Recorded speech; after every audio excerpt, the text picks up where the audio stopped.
Hello, my name is Bradley and I'm your host of The Internal Game. I actually was not going to even make a video today, but I was reading through some Neville Goddard works here and kind of got inspired to jump on here and make a video. I was reading through it because I was going to bring up some topics on the live stream today, but I was like, you know what? I want to talk about this because I absolutely love it. And in the book, Awaken Imagination in the Search, he says, if we could become as emotionally aroused over our ideals as we became over our dislikes, we would ascend to the plane of our ideals as easily as we now descend to the levels of our hates. Love and hate have a magical transforming power, and we grow through their exercise into the likeness of what we contemplate. By intensity of hatred, we create in ourselves the character we imagine in our enemies. There are no others, right? So, what are we contemplating? What are we falling in love with? What are we hating, right? Can we really kind of get a good, honest look at like how we're spending our days and like what we're contemplating? Are we being grateful for the life that we have, this experience that we have, the people in it? Are we looking for the best in people? Are we looking for the best in ourselves? Or are we looking at how the world's fucked and this is always going to be like this, and so-and-so is doing this, and whatever. Like, where's our emotional charge coming from? Is it love and appreciation? Is it inspiration? Or is it judgment, fear, hate? You know? So whatever we contemplate, we become. Whatever we contemplate, we become. So wouldn't it be ideal to contemplate the best, contemplate love, have that emotional charge of walking around like being grateful and loving and looking at the best in people, no matter what the circumstances showing? I'm not saying it's the easiest thing to do, but I am saying it's doable. I'm saying you get better at it the same way that a person would have gotten better at judgment. It's just a lot of practice, right? So can we fall in love with the idea of life? No matter what anyone says, like no matter what the news is saying, no matter what anyone around you is saying or anything like that. Again, these are all just reflections, but you get what I'm saying here. Can you go against it and say, you know what? I'm going to look for the best at everything. Because to contemplate the best would be to become the best and then experience the best. And I think that some people don't want to be grateful for the things that they have or look at the best and the things that they have right now because like, oh, I want more. Okay, that's fine. You're gonna get more, right? And being in love with the life that you have right now doesn't keep it at play, but it does put you in contemplation of the best, and then the best shall make its way to you because you are the best. Right now, this is the best video that I've ever made. You know why? Because it's the only thing I have to compare it to. It's the only thing that's happening right now. This day is the best day that I've ever had because it's the only day I got. All the other ones only exist in memory or some future perceived idea, but this is the one I have right now, and I can imagine up whatever I want to in this day. I can look at the beauty in this day. I can think of the best in this day. I got the best dogs, best backyard, best pool, shooting the best video, got the best shirt on. You know, I got plenty of them in there, but this is the best shirt because it's the one I got on my back right now. Or I can contemplate the opposite and pay the price. You're going to become what you contemplate. I agree with him on this. I haven't agreed with everything that Neville said. I'm not just because Neville says it, it's the law kind of thing, but I do think that there's a lot of things that he said that, mainly more than not, that I 100% am with. And this is one of them because I know that to get yourself in a shitty state, you have contemplated some stuff that you don't like. That's it. That's it.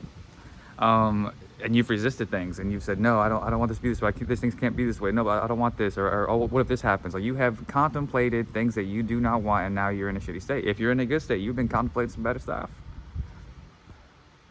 And when you persist in that for, extended periods of time, it becomes your dominant state of being.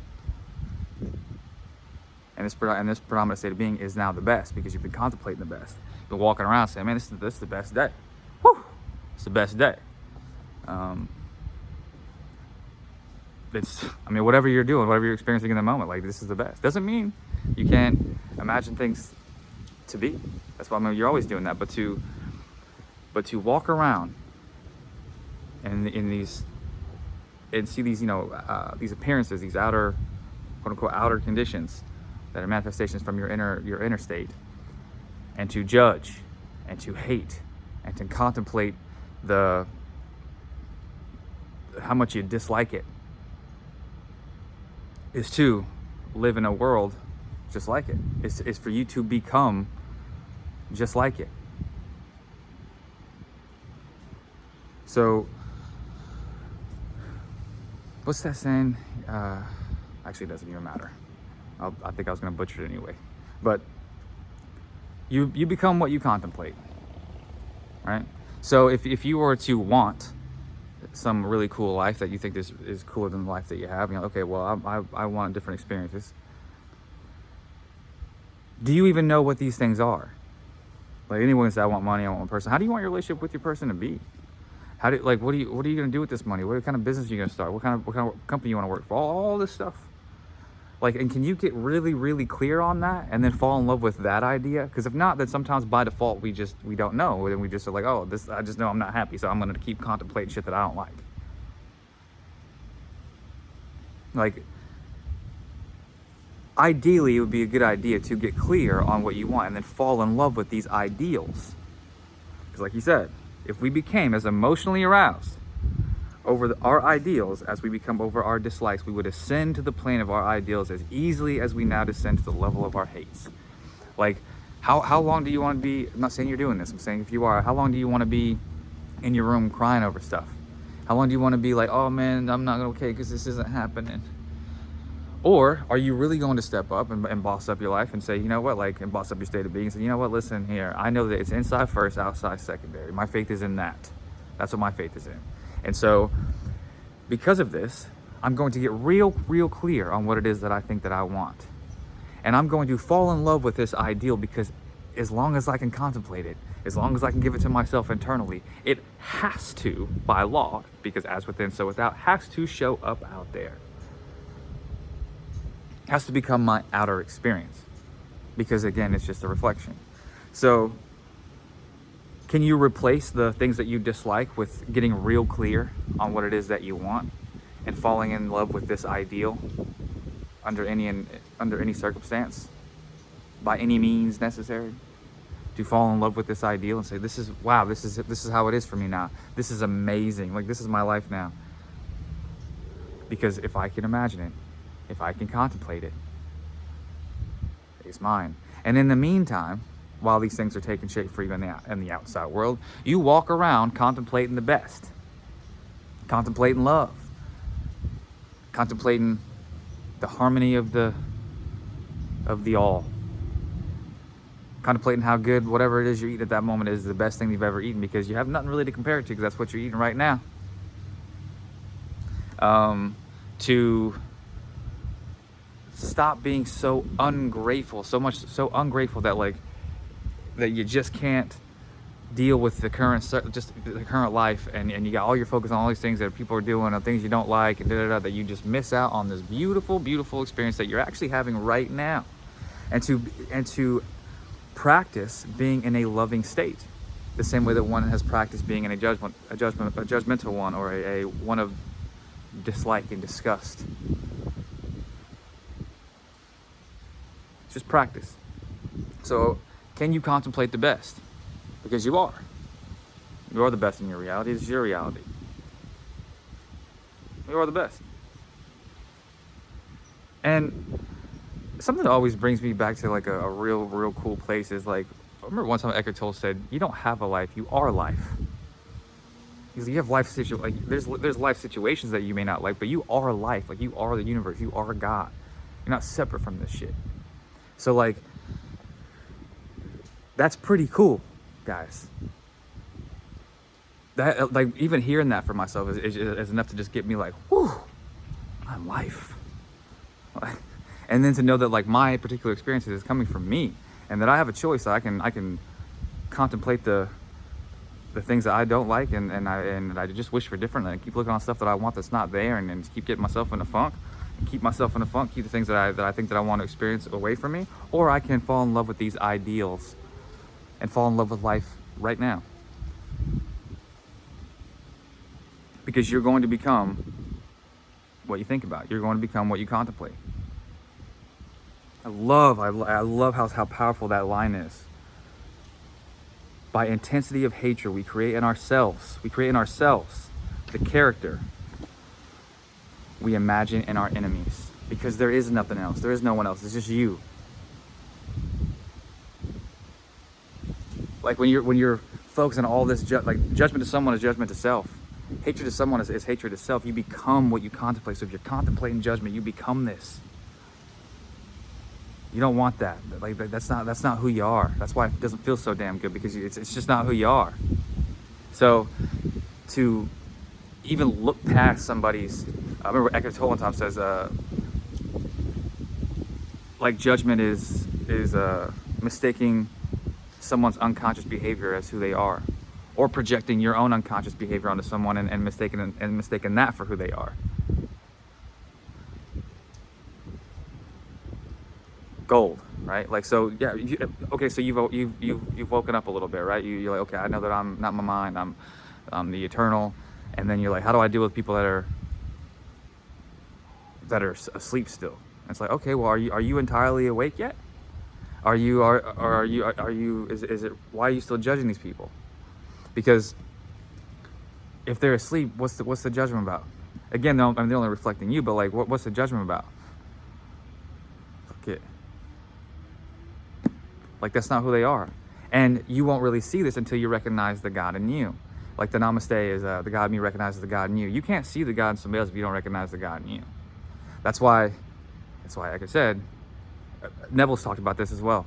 Like, you see in other people what you have denied in yourself, what you have rejected in self. Carl Jung talks about this. This is other stuff that I could get into. But like, when you start to, become your own best friend, start to contemplate loving and kindness, and contemplate the world as being the best, you will see this in other people. But if you are still contemplating judgment and you haven't really found the God within you, you're going to not see the God within someone else, and you're going to throw your projections onto them, and you're going to mistake their unconscious behavior for who they are, and they're God. So until you know that you're God, you can't see it in anyone else. Until you contemplate love, contemplate these ideas, you can't see it in someone else. So, as you're walking around saying, this is the best, if someone's not acting as quote the best, like, oh, wow, man, they just don't know any better. It's okay. I didn't know any better. It's like Jesus said, forgive them, God, they know not what they do. Because he knew when he was, in the story when he was on the cross, he knew that if they knew what he knew, they wouldn't be doing that. Like, if you really believed it inside first, outside secondary, you wouldn't be doing some of the things that you're doing. If you really believe that, like, that there's no other and there's only you wouldn't be judging people the way that you're judging them. So, like, why don't you start contemplating love, contemplate the best, contemplate seeing the best in everything, and watch how a lot of that judgment just comes to a halt. A lot of the things that you thought you just disliked because you're using somebody to fuel a state. It's just a state of being. So when you're in a loving state of being, you realize how unnecessary that is to even be judging people. When you're in a just a better, firm that you've contemplated yourself in from focusing on love and being the best and looking at the best and seeing things as the best and falling in love with these ideals that you've written down and say, okay, this is what I want, and fall in love with this. You realize, okay, like, what am I judging anyone else for? Like, there is no one else. Anyway, if we were to fall in love with our ideals the same way that with that same emotion that we do with the things that we dislike, we would ascend to our ideals, to these states of being. That takes some conscious effort, but you can do it.